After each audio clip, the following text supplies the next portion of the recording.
93 WIBC Mobile News. On the level, on the go. The right direction, he says. With your Alexa Flash Briefing, I'm Kurt Darling. The nation has reached a milestone in testing for coronavirus, and Vice President Mike Pence says the results are encouraging. With more than 22 million tests having been performed across the country, we continue to see overall that the what's called the positive test rate remains very stable in the country. There are more than 2.1 million confirmed COVID-19 cases nationwide and at least 118,000 deaths. President Trump planning to be surrounded by law enforcement officers today when he signs an executive order on police reforms. The order will offer guidelines for new training on techniques to use in tense situations, along with the best times to use force.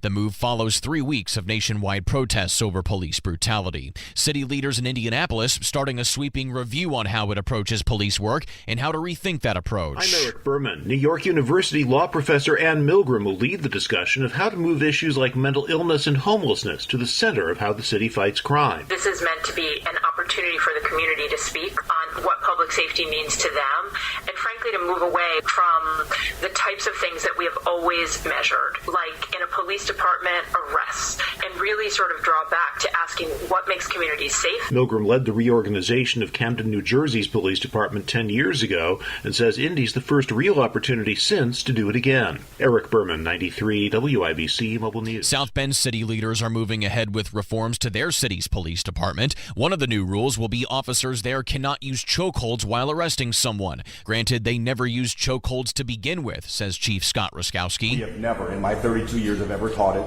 never trained it, never used it. However, we never had the words in our policy that specifically said you couldn't do chokeholds, strangleholds, carotid, whatever. Mayor James Mueller also rolling out a new system for better disciplining officers for when they do something wrong. South Korea saying North Korea has blown up a joint liaison office with the South near the border between the two countries. The destruction of the office comes almost immediately after the North renewed military threats against the South and days after the North cut off all contact with the South. The coronavirus has caused some uncertainty, and the brain doesn't really like uncertainty, says Dr. Patrick Porter, the founder of BrainTap Technologies. So we need to start thinking more about our future. And luckily, we're going through these phases, and as long as people stay focused and do what's expected, we should hopefully arrive at some new now. Whatever that is. More than a third of Hoosiers between the age of 45 and 64 are also experiencing insufficient sleep patterns. His advice, don't watch any emotionally charged movies right before bed, and put the phone down too.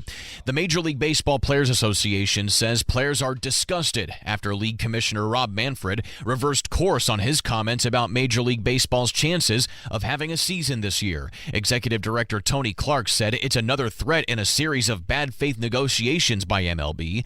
Manfred said Monday he is not confident there will be an MLB season, just a week after declaring baseball would unequivocally be played. WIBC's flash briefings are updated throughout the day, so you can always check for the latest local news. You can also rejoin us in the car at 93.1 FM to stay on top of the latest traffic alerts, weather, and news. I'm Kurt Darling, on the level, on the go, and on Twitter at 93 WIBC and WIBC.com.